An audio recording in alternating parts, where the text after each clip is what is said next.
Vamos imaginar também que o locador ele pode ter dependentes, e como vocês devem ter visto nas aulas gravadas, o valor dos dependentes pode ser abatido da base de cálculo da retenção do IR de pessoas físicas. Então, vamos imaginar o seguinte: se o locador apresentar comprovante de que possui 4 dependentes, a retenção seria devida abatendo estes valores da base de cálculo. Precisamos relembrar primeiramente que o valor de dependentes é de R$ 189,59 por dependente.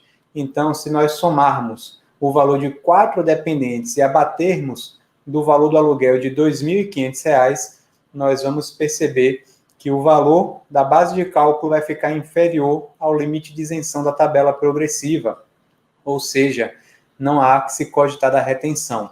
Não podemos, na verdade, confundir a isenção da retenção quanto a isenção daquele rendimento quanto ao imposto de renda.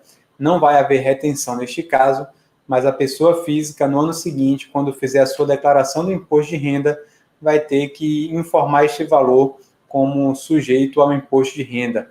Então, estamos falando aqui da retenção. Ele informando, declarando para a fonte pagadora, para o locatário, que possui 4 dependentes, a fonte pagadora vai abater estes valores da base de cálculo e vai da remuneração e vai ver como é que fica a base de cálculo para saber se há retenção ou não. Por isso, como 4 dependentes corresponde a um valor de dedução de R$ 758,36, que é fruto da multiplicação de 189,59 por 4, ao deduzir este valor dos R$ 2.500, devidos ao locador, a base de cálculo fica inferior a R$ 1.903,98 e a retenção não deve ser efetuada. O que é que nós precisamos, então, abordar neste momento? Alguns aspectos relacionados à tabela progressiva. E a primeira ressalva que precisamos fazer, eu vou até mostrar ela para vocês para ficar um pouco mais claro, que na tabela progressiva, na primeira coluna, nós temos base de cálculo e não remuneração, ou seja, o parâmetro para enquadrar aquele rendimento na tabela progressiva não é o valor do rendimento, mas sim a base de cálculo. Muitos confundem isso e vamos supor que um rendimento seja de R$ 5.000, que estaria sujeito à alíquota de 27,5%, mas há diversos dependentes que foram informados pelo contratado, pela pessoa física, e após os abatimentos dos dependentes, a base de cálculo fica em um valor inferior a R$ 4.664, a alíquota aplicável não vai ser mais de 27,5%, ainda que o valor original do rendimento seja de R$ 5.000, porque a tabela progressiva ela leva em consideração não rendimento, mas a base de cálculo.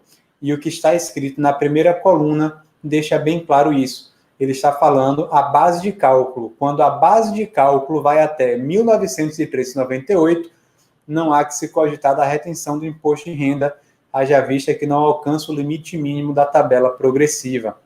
Então, percebam que estamos falando de base de cálculo e não do rendimento que vai ser pago àquela pessoa física. Este é o primeiro detalhe.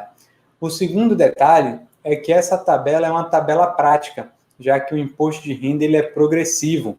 Então, se estamos falando de um rendimento de R$ 10.000, que a alíquota é de 27,5%, não vai haver uma incidência de 27,5% sobre o total dos R$ 10.000.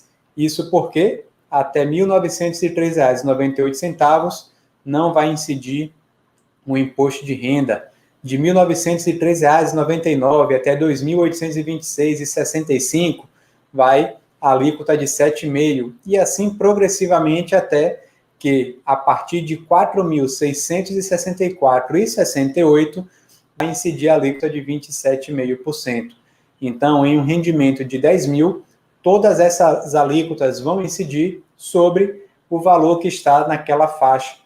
Então, para facilitar o cálculo, o legislador optou por criar uma tabela prática, onde há a parcela a deduzir.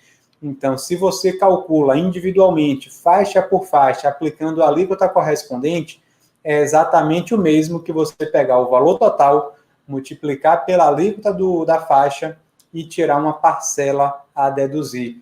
O cálculo no final é o mesmo, mas se torna muito mais fácil o cálculo com essa tabela prática do que se você, em todos os pagamentos, tivesse que fazer o cálculo alíquota por alíquota, a depender da faixa do rendimento.